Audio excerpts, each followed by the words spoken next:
다음 달 광화문 광장에서 열리는 2024 불교도 대법회를 향한 동참 열기가 달아오르고 있습니다. 전국 불자들의 참여 분위기가 적극적인 가운데 기금 전달이 잇따르고 있습니다. 백중과 하안거 해제를 맞아 서울 진관사가 승부공양법회를 마련했습니다. 승가는 수행과 전법의 가치를 되새기고 제가자는 신심을 고양하는 자리였습니다. 현대사회에서 어떻게 불교의 가치를 소통하고 확증할 수 있는지 논의하는 세미나가 올해 처음으로 열렸습니다. 인공지능이 다방면으로 도움을 주면서 불교에도 큰 영향을 미칠 전망입니다. BBS가 AI가 그려나갈 미래 불교의 모습을 짚어봤습니다. BBS 뉴스가 마련한 수문절을 찾아서는 심청전의 발상지이자 내륙 최초의 관음성지로 알려진 전남 곡성의 관음사를 소개합니다. 여러분 안녕하십니까? 8월 20일 화요일 BBS 뉴스입니다. 다음 달 광화문 광장에서 열리는 2024 불교도 대법회가 큰 관심을 끌며 응원 열기가 서서히 달아오르고 있습니다. 모처럼 불교계가 한자리에 모여 한국 불교의 위상을 높이는 자리인 만큼 전국 불자들의 동참 분위기가 적극적인 가운데 서울 장안사와 울산 정토사가 대법회의 성공 개최를 발언하며 기금을 전달했습니다. 보도에 홍진호 기자입니다. 다음 달 28일 광화문 광장에서 열리는 2024 불교도 대법회. 3만 명 규모의 종단 최초의 연합 수계 법회와 600명 스님들에게 올리는 승보 공양이 펼쳐집니다. 이어 로시조안 헬리팩스와 툭텐진파, 차드 맹탕 등 해외 유명 명상가들이 함께하는 국제 선 명상대회와 국민 음악회로 이어집니다. 울산 정토사 주지 덕진 스님은 모처럼 불교계가 힘을 모아서 하는 대법회의 여법한 개최를 발언하며 정토사도 적극 참여하겠다고 밝혔습니다. 모처럼 불교에서 힘을 모아서 하는 대회인데 많은 불자들이 모여서 그런 여법한 모양도 보여주고 또 불교시가 결집하는 모습도 이 전 국민들에게 보여줬으면 좋겠다. 그런 차원에서 우리 정토사에도 이제 많이 참석을 하고. 이에 앞서 울산 정토사는 승보 공양 활성화를 발언하며 천년을 세우다 기금 1,000만 원을 조계종 총무원장 진우 스님에게 전달했습니다.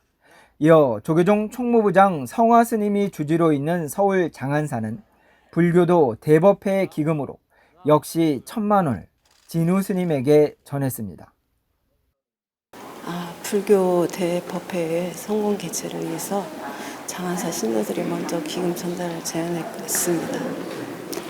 스님을 도와 행사가 잘 개최되도록 노력하겠습니다. 진우 스님은 덕진 스님이 전달한 부처님과 내 마음 그리기 등이 수행문화 활성화로 이어지기를 발언했고, 덕진 스님은 마음 집중이 곧 선이고 명상이자 선명상이라고 밝혔습니다. 집에서도 하고 뭐 틈만 나면 했는데 요즘 그런 문화가 사라졌어. 없어. 옛날에 불자들은 다 했거든요. 사경도 하고 뭐 이런 그림도 그리고 연불도 하고. 명상 중에서 마음을 한 곳에 집중하는 것이 선이고 명상입니다. 그 중에 이제 이것은 그림이나 글 쓰는 데 집중하라는 것이고, 저도 우리 불교의 역량과 선명상을 세계에 알릴 불교도 대법회. 지금 이 순간 불자들의 관심과 참여가 더욱 필요한 시점입니다. 조계종에서 BBS 뉴스 홍진호입니다.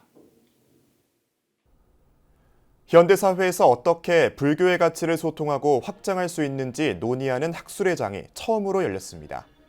동국대학교 커뮤니케이션 연구소는 어제 서울 한국불교 역사문화기념관 국제회의장에서 종교 커뮤니케이션과 불교 포교에 대한 학술 세미나를 열었습니다. 조계종 포교원장 선업스님은 이번 세미나가 첫 해인데 이를 바탕으로 불교 콘텐츠가 다양화되고 전법과 포교의 새로운 장이 열렸으면 좋겠다고 밝혔습니다. 이번 세미나는 젊은 세대에게 힙한 이미지로 호응을 받고 있는 불교가 어떻게 더 효과적으로 소통하고 전파될 수 있을지 고민하기 위해 마련됐습니다. 앞으로 세미나는 해마다 포교 콘텐츠 제작자에 대한 연구와 포교 메시지 전략, 불교 신자나 무종교인에 대한 수용자 분석 등 다양한 주제를 다루며 효과적인 포교 방식을 논할 예정입니다. 서울 구로구 연화정토사 신도들이 조계종 아름다운 동행에 청소년 지원기금 500만 원을 기탁했습니다. 이번 기부는 형편이 어려운 아동 청소년이 꿈을 이루는 데 필요 물품을 구매하고 지원하는 아름다운 동행의 위시박스 사업기금으로 쓰입니다. 아름다운 동행의 위시박스 사업은 발레와 축구, 그림, 사격 등 아이들이 다양한 꿈을 이루는 데 필요한 물품을 지급하고 있습니다. 90일 동안의 스님들의 여름 수행 하한거가 해제되고 불교의 5대 명절 백중을 맞아 천연고찰 서울 진관사가 스님들에게 감사와 존경의 마음을 전하는 법석을 펼쳤습니다. 승부공양법회를 통해 승가와 제가의 소통, 보시공덕의 의미를 다시 한번 일깨우는 장이 마련됐는데요. 권금주 기자가 취재했습니다.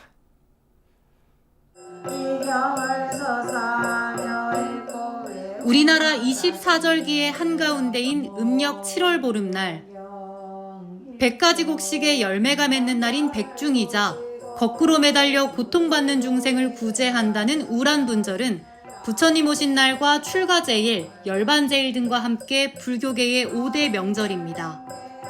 백중과 함께 사상 유례 없는 폭염 속 지난 석 달간 선방에서 오직 수행에만 전념해온 스님들의 여름 한거가 해제된 날, 서울 진관사는 먼저 떠난 부모와 선조들의 은덕을 기리는 49일간의 기도 정진을 회양했습니다. 이와 함께 스님들의 치열한 수행 정진에 감사와 존경의 마음을 전하는 승보공양 법회를 열었습니다. 진관사 신도들은 하얀 옷을 맞춰 입고 회주 개호 스님과 주지 법회 스님 등 대중 스님들에게 승복과 꽃 등 공양물을 올렸습니다. 어린아이들과 청년들도 종이꽃 지화 공양과 함께 스님들에게 삼배를 올렸습니다. 지난 7주 동안 이제 조상님들이랑 영가님들 위해서 기도하는 날이어서 항상 참석해서 좋은 곳으로 가시기를 염원했고, 오늘 또 스님들께서 청정하게 이제 수행하셔서 이제 닦은 날이기 때문에 기도해 주시는 거 되게 존경스럽게 생각하고 있습니다. 백중을 어린이 옆에서 어떻게 더 의미 있게 보낼지 어린이들과 친구들과 의논을 해서 가나 용선을 공양 올렸습니다. 진관사 회주 개호 스님은 우란분절의 의미를 설명하며 자리이타행을 실천하는 불자가 되자고 당부했습니다. 공경의 마음은 뭐가 깃들어져 있냐면 하심이 깃들어져 있어야 돼요. 자존심을 세우는 게 아니에요. 내 마음을 낮춰가지고 모든 분이 다 부처님 되실 분이니까 나는 그분들을 함부로 하지 않겠다는 의미에서 그렇게 하듯이 부처님을 공경해야 되는 거예요. 승보공양은 부처님 제자 목련존자가 지옥에 떨어진 어머니를 구제하기 위해 안거를 마친 스님들에게 100가지 음식을 공양한 데서 유래됐습니다.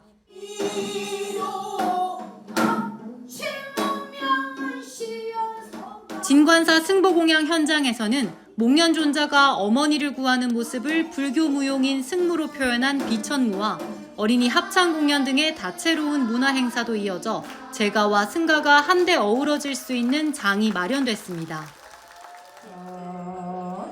진관사는 한여름 치열하게 수행에 매진했던 스님들에 대한 존경의 마음을 담은 승보공양 법회로 수행과 전법의 가치를 되새기고 보시공덕의 전통을 이어나가고 있습니다. BBS 뉴스 권금주입니다.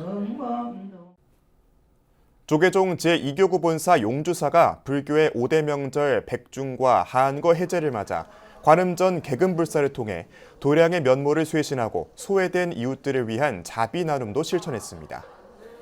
화성 용주사는 그제 1000여 명이 동참한 가운데 관음절 관세음보살 개금불사 점안식과 용주사 백중회양 온누리 꾸러미 전달식을 봉행했습니다. 여러분의 자식들이 또 인연된 선망 부모, 영가분들이 다시 태어나서 마치 금과 같은 그런 빛인 데에는 그런 세상의 존재가 돼야 되겠다 이거죠. 용주사는 이와 함께 백중회양을 맞아 온누리 꾸러미 전달식을 갖고 화성시 아르딘 복지관과 정조효 복지관에 10kg들이 쌀 50포대와 라면 50박스를 전하며 자비 나눔을 실천했습니다. 용주사는 매월 둘째, 넷째 주 토요일마다 대웅전 앞마당에서 주지 스님과 함께 난치병 어린이들을 돕기 위해 1배에 100원씩 모금하는 1080배 정진을 펼치고 있고 다음 달부터 매월 첫째 주 토요일에는 도량 내에서 이웃 돕기 바자회를 진행할 예정입니다. 디지털 대전환을 이끄는 AI, 인공지능 기술은 다양한 산업과 일상생활에 접목돼 효율성을 높이고 새로운 가능성을 열어가고 있습니다. 앞으로 AI 활용 사례는 더욱 확장될 것으로 보이는데요. 기획보도 AI와 불교, 오늘은 그 마지막 순서로 AI가 그려나갈 미래 불교의 모습을 신두식 기자가 보도합니다. 첨단 디지털 시대를 대표하는 AI, 즉 인공지능 기술은 이미 다양한 분야에서 활용되고 있습니다. 기술의 발달과 함께 고도화되며 점차 그 영역을 넓혀나가고 있습니다. 정말 지금 다양한 분야, 스마트 농업, 아니면 에너지, 반도체, 국방, 의료, 예술 등등 정말 많은 분야, 교육 등등에 정말 이제 보편화가 돼 있지만 점점 더 이제 고도화되고 이제 성능이 향상됨으로써 이제 그 영향력이 훨씬 더 커질 것이라고 봅니다. 디지털 휴먼 기술을 활용한 AI는 입적한 스님들을 디지털 기술로 다시 만날 수 있는 기회를 제공할 수 있습니다. 또 최근에 그 디지털 휴먼 기술을 통해서도 큰 스님들 챗봇을 이렇게 구현할 수 있다고 알고 있습니다. 예를 들면 성철 스님이 됐든 원효 스님이 됐든 AI로 생성된 디지털 휴먼으로 생성된 성철 스님이나 원효 스님, 의상 스님을 상대로 저희들이 이제 교리문답도 할 수 있고요. 메타버스 기술을 활용한 AI는 먼 곳에 있는 사찰을 가상 공간에서 체험할 수 있는 기회도 제공할 수 있습니다. 이제 불교의 가르침과 그다음에 AI 기술이 이제 결합이 됐을 때 이제 인간의 영적 성장을 돕고 불교 수행과 전파를 더 효과적으로 할 수 있는 새로운 방법을 이제 제시할 수가 있겠는데요. 일단 그 사례로 한번 살펴보면 이제 명상 메타버스 기술이 있을 수가 있겠습니다. 세계 곳곳에 있는 사찰을 메타버스로 방문할 수 있고 외국인들이 국내 사찰을 메타버스로 경험할 수 있습니다. 메타버스에서 경험한 사찰을 오프라인으로 실제 방문하는 사례도 늘어날 수 있습니다. 전국에 있는 사찰들이라든가 세계, 인도, 다른 불교 국가에서 있는 사찰들을 다 이제 메타버스화해서 이제 불교 신자들이 이제 원격으로 인터넷, 그러니까 가상현실 환경을 통해서 이제 방문할 수가 있게 되고, 그리고 이제 일단은 다 한 번씩 시범적으로 이제 메타버스에서 하다가 또 이제 실제 방문을 할 수도 있겠죠. 법회의 준비 과정과 설법, 신도 관리 등에도 AI 기술이 활용될 수 있습니다. AI가 적극 도입됐을 때 법회 준비 단계에서부터요, 홍보 자료를 만든다든가, 영상을 만든다든가, 또 스님들이 설법안을 작성한다든가, 또 명상을 지도한다든가, 또 신도 관리는 물론이죠. 그리고 참불가도 현대적 감각에 맞는 그런 참불가, 반야심경도 다 편곡해서 새롭게 또 젊은 세대들한테 다가설 수 있을 거라고 생각하고요. 방대하고 어려운 불교 경전을 보다 쉽게 접하고 연구할 수 있는 기회를 제공할 수 있는 것도 AI 기술의 장점입니다. 불교 경전 학습과 연구에도 그동안 이제 경전을 읽다 너무 오래된 고서라서 이제 이해하기 힘든 거를 AI의 도움으로 좀 더 쉽게 분석하고, 그 다음에 또 외국어로 돼 있던 그런 경전들은 자동 번역도 하고, 그 다음에 이제 해석하고, 그래서 이제 더 불교 연구에도 이제 좀 더 많은 이제 도움을 받을 수가 있게 되는 거죠. AI로 대표되는 디지털 대전환의 시대가 상상하기 어려울 정도의 속도로 다가오고 있습니다. 불교계에 체계적이고 적극적인 대응이 필요하다는 지적입니다. BBS 뉴스 신두식입니다.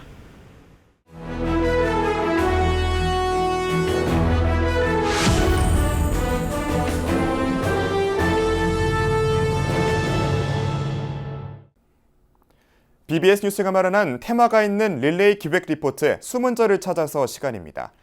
오늘은 고전소설 심청전과 비슷한 이야기가 얽혀있는 전남 곡성의 관음사로 가봅니다. 관음성지로는 내륙 최초로 조성됐다고 하는데 최근 낙성된 대웅전은 배우 송지효 씨 시주로 불사가 이루어졌습니다. 김민수 기자입니다. 경상도와 전라도를 가로지르는 섬진강 남서쪽 줄기 끝자락. 투박한 시골길을 따라 성덕산 기슭에 오르면 300년 넘은 느티나무 사이로 전각 하나가 어렴풋이 고개를 내밉니다. 백제 분성왕 때 성덕이라 불리는 보살이 창건한 관음사입니다. 사찰이 80채 정도 있었다고 합니다. 근데 이제 한 2번 정도 소실되면서 이렇게 절이 쇠퇴됐다고 하더라고요. 고시생들이 굉장히 많이 여기 한 10분 이상 여기서 공부하시고 뭐 변호사도 되시고 많이 배출을 하셨다고 합니다. 현재 관음사에는 지방문화재인 고려시대 동종과 촛대, 또 창건주 성덕보살로 추정되는 백제시대 관세음 보살상 불두가 남아 있습니다. 또 관음사의 창건설화는 조선시대를 배경으로 한 작가미상의 고대 소설 심청전의 모티브가 된 것으로 알려져 있습니다. 1999년 연세대 심청연구팀이 소설의 주인공 심청이 곡성구 노곡면 송정마을에서 태어난 실존 인물이라고 밝히면서 주민들은 관음사 사적기를 토대로 이곳을 효녀심청 이야기의 발상지로 보고 있습니다.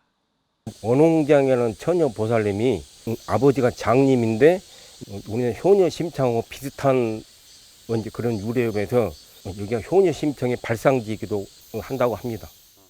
이런 역사를 간직한 관음사는 한국전쟁으로 거의 모든 전각이 불에 탔지만 근래 화엄사 스님들이 차근차근 복원해 오면서 점점 그 위용을 되찾고 있습니다. 새로 낙성된 대웅전 법당 부처님과 후불 탱화 또 신중 탱화는 평소 신신 깊은 것으로 알려진 불자 탤런트 송지효 씨의 시주로 조성됐습니다. 송 씨는 지난 4월 낙성식에 직접 참석했고 가끔 가족들과 함께 이곳을 찾는 것으로 알려졌습니다. 아이들 또 대학교 가고 뭐 그렇게 기도 드릴 때도 여기 와서 마음 편하게 기도도 드렸고요. 그래서 아이들도 잘 대학교 다 진학 잘 됐고 자기가 원하는 대학 다 무난히 합격해서 고즈넉하고 조용하고 굉장히 마음에 드는 절인 것 같습니다. 좋은데 이유가 있나요? 네, 좋습니다. 네. 물 위에 핀 수련이 물고기를 옆에 낀 어람 관음상에게 청순한 마음을 내보이며 분홍빛 수줍은 미소를 건네는 곳. 불에 타 머리만 남았지만 온화한 미소를 통해 백제 미술의 진수를 엿볼 수 있는 명소 곡성 관음사가 다시 한번 조명을 받고 있습니다. BBS 뉴스 김민수입니다. 천태종 단양 광법사가 50여 년 전 시루섬의 기적을 보여주었던 주민들의 헌신, 화합 정신을 문화축제로 승화시켰습니다.